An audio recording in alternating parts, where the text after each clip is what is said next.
On October 7th, Israel experienced the worst massacre of Jews since the Holocaust.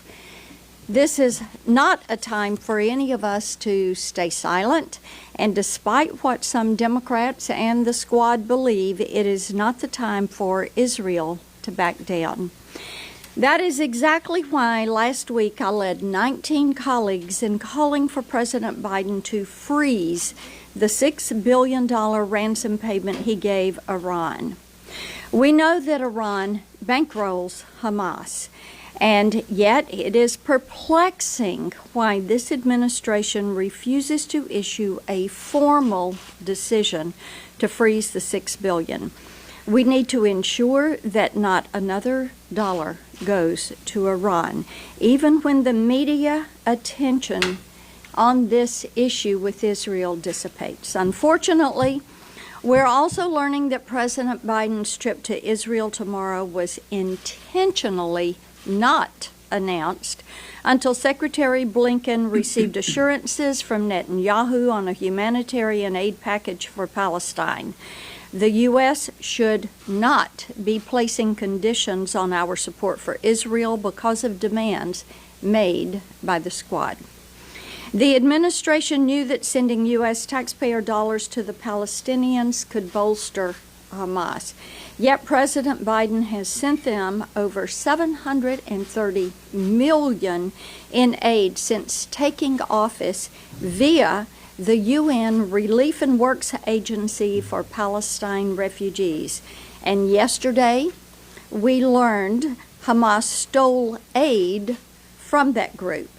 I'll be introducing legislation to halt all funding for them until Iran is expelled from the UN and investigated for violations.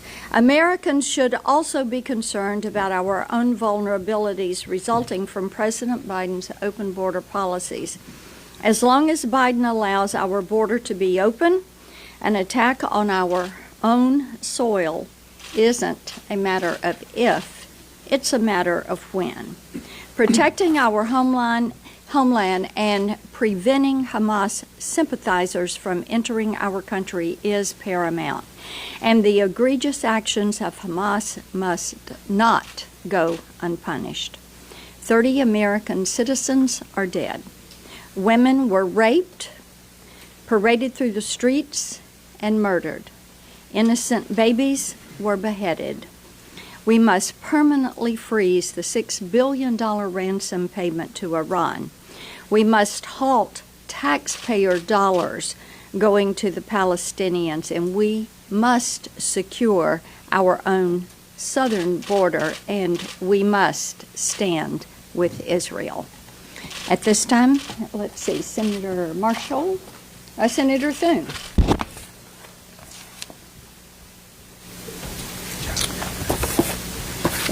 Thank you, Marsha. Thanks for your leadership on this. Our hearts break for our friends and allies in Israel. And an important part of standing up with Israel is standing up to Iran. And what I find most sort of reprehensible about the Biden orchestrated deal with Iran to free up the $6.6 billion, dollars that they can use. We all know money is fungible for their malign activities. They are the number one sponsor of terrorism in the world today. Is that happened at all times, of all times, on September the 11th. But I appreciate Senator Blackburn and her good work, and our colleagues. The administration is at least backing away from that ill-advised move, and I think we need to make that, codify that, put that into law. So there will be an attempt to do that, to get unanimous consent to permanently freeze that $6.6 billion that was going to be made available to Iran. And I hope that our colleagues on both sides of the aisle will step up and do the right thing and send a clear and unequivocal message, not only of support for Israel, but that we as a nation will stand up to the world's largest state sponsor of terror, and that is Iran. So thank you, Marsha, for your leadership. Absolutely, James. 6 weeks ago, I was in Jerusalem meeting with Prime Minister Netanyahu. It's probably the last senator to have met with the Prime Minister prior to the attacks of October 7th from Hamas.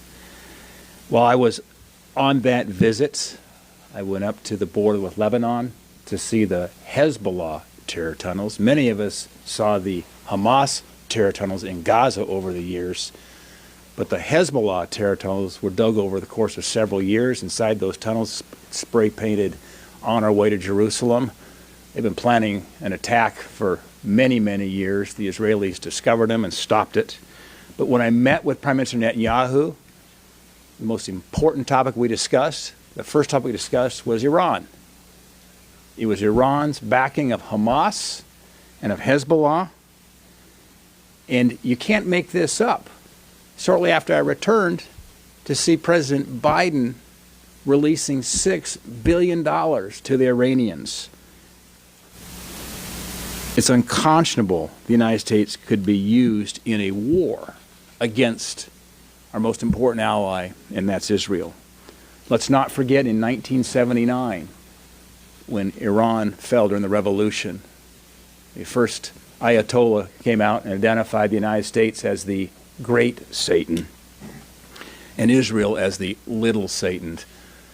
That wasn't just discussed back in 1979. Just do a search and see the most recent posts. You will see the United States called out today by the Iranians as the great Satan and Israel as the little Satan. We need to stand with Israel, stop appeasing Iran. This is a moment of moral clarity that is badly needed by our country. We need this from President Biden to understand clearly who the true friends are and who the enemies are. And Biden's ransom payment made to the Iranians shows you where his true colors are, and that's facilitating and enabling Iran to continue to be the leading sponsor of terrorism in the world. John? Ronald Reagan famously talked about peace through strength. Weakness is a provocation. It's an incentive for the number one state sponsor of terrorism, Iran, and other autocratic countries like Russia in Ukraine, like China in Asia, to take action when they feel like America and its allies have let its guard down. And unfortunately, the message of the Biden administration has been one of appeasement of Iran. Looking back over the course of history, Iranians have American blood on their hands, dating back from at least 1979 during the Iranian Revolution, and more recently in Iraq, where they were the provider of explosively formed penetrators, which would penetrate the steel of our Humvees and other armored vehicles and kill American soldiers. That's been well documented. And more recently, as you've heard, they are the number one state sponsor of terrorism, providing $100 million a year in assistance to Hamas and Hezbollah. They're proxies. So it is absolutely critical, having the deterrence having failed because of the Biden administration's willingness to make a deal with Iran on the nuclear issue and pay any price to release essentially Iranian oil sales around the world, defying the sanctions that have been put into place. The Trump administration had a policy of maximum pressure on Iran, which is what they understand. But they also understand weakness, as do our other friends, our other enemies around the world. President Putin is celebrating this attack of Hamas against Israel. So is President Xi. But they are watching to see what our response will be, and it must be clear and unequivocal. We stand with Israel and our allies. Thank you, Marshall. Marsha, thank you for doing this. So I just got off the phone about an hour ago with the Israeli ambassador. He wanted to stress to me, and I think all of us, they're very worried about what Iran will do next. So the idea you can bribe Iran to be normal doesn't work. There's not enough money you can send these people to make them behave.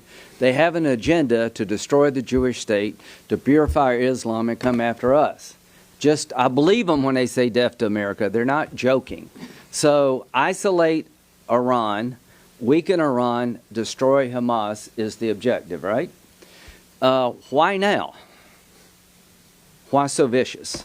The Israeli ambassador told me, and I agree, they believe this attack was directed by Iran using Hamas to stop the effort to normalize between Saudi Arabia and Israel.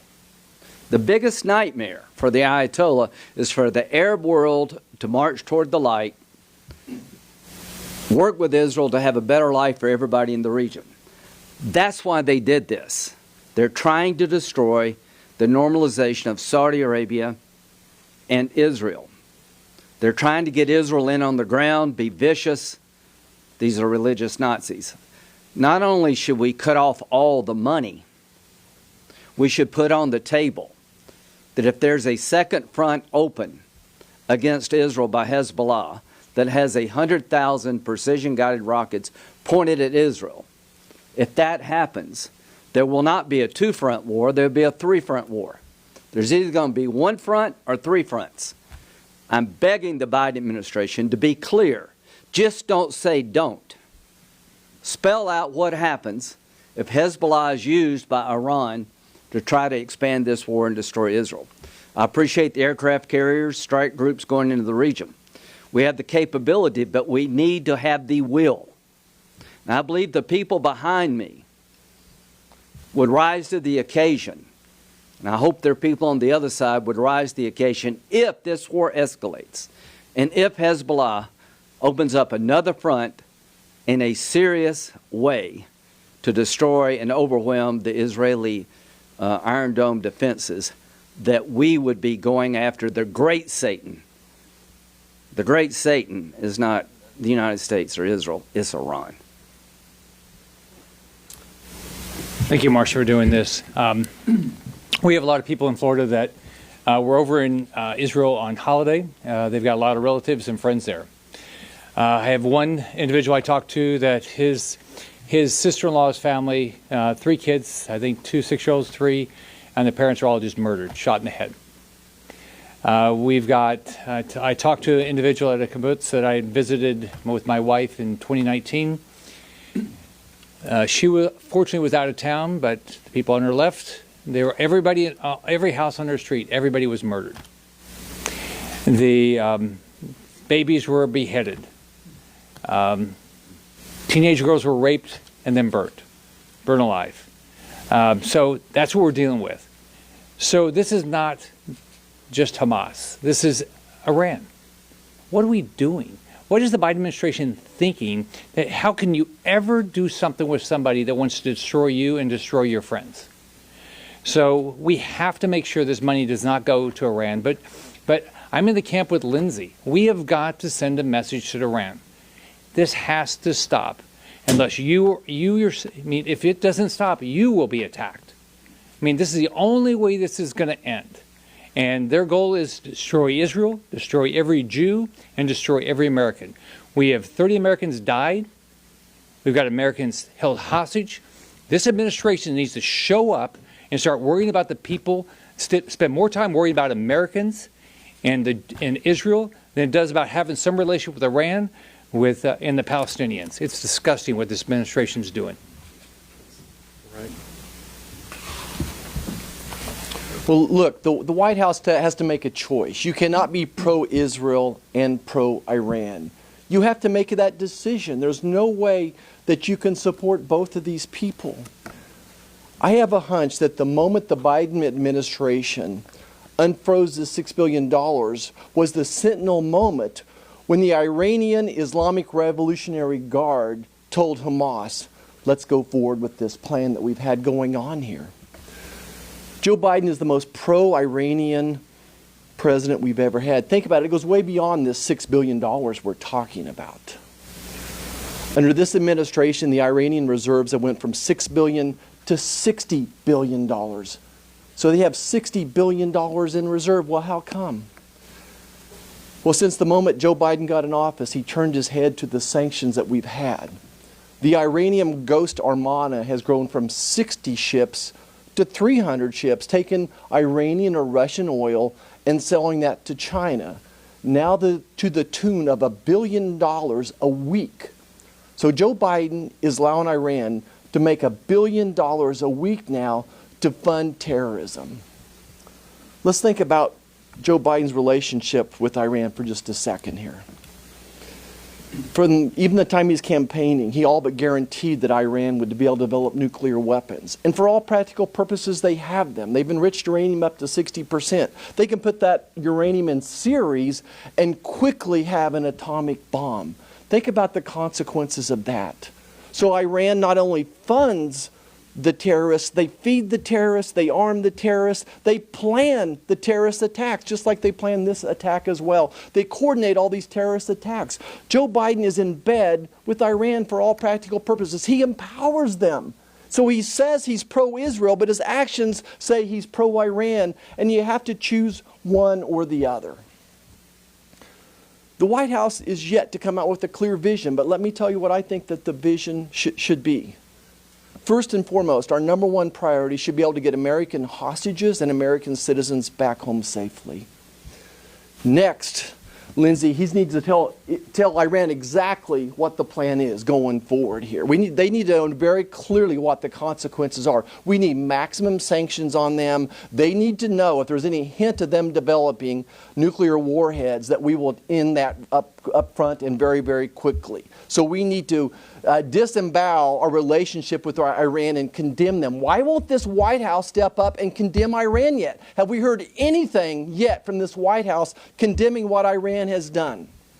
And then finally this is the 30th point we need to make. Let's talk about Hamas just for a second. In the same sense that the United States cannot tolerate nuclear warheads in Cuba, Israel cannot live with Hamas in the Gaza Strip. Thank you. Thank you, Senator Blackburn, for putting this together, and also thank you for your leadership. Immediately upon the atrocities that we saw, you sprang into action. And she led a letter to the president with many of us saying we must refreeze the $6 billion headed to Iran. When we see what's happening in Israel, y'all, it is pure evil. You can't look at it as a parent, as an American, just as a person and not be able to say that. It's not only disheartening, it's not only gut-wrenching, it is without a doubt evil.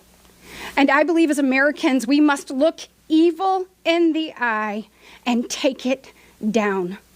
We must stand shoulder to shoulder with Israel as they eradicate Hamas terrorists. These terrorists don't care. They don't care how many men they kill, how many women they rape, how many children they kidnap. If you haven't watched the video of the children, the toddlers, the babies being held by terrorists, them using them as human shields, go watch it. If you haven't listened to the reporters tell about walking in to the place where these atrocities happened, them giving their recount of what they saw, what it felt like, go watch it. We cannot turn a blind eye to evil. We must stand firm with Israel. And I am hopeful that the Biden administration will do much more than just refreezing the $6 billion that is headed to Iran. We know what to do.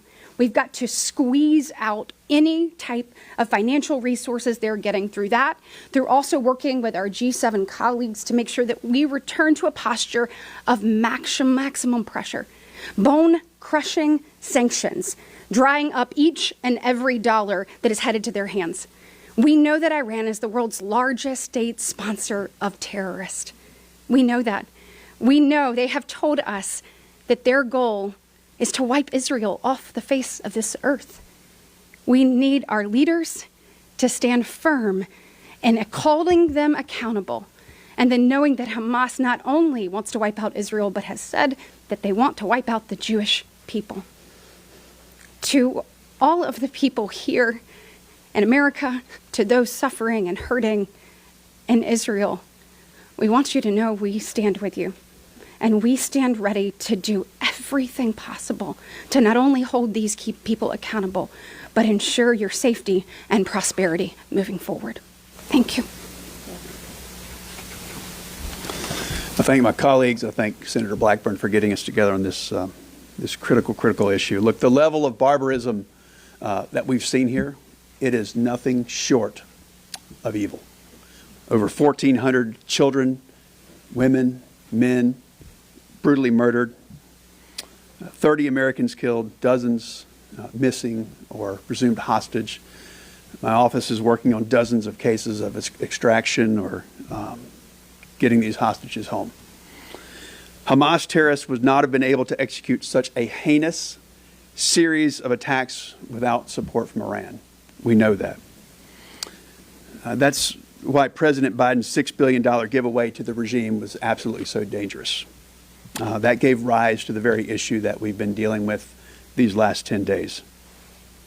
Now, it was a ransom payment to the world's #1 state sponsor of terror. And sadly, the irony is that give back was announced on September 11th. That just showed more Biden weakness when what we need around the world is more American strength. We should be standing shoulder to shoulder with the state of Israel, and we should give them everything that they need to destroy Hamas.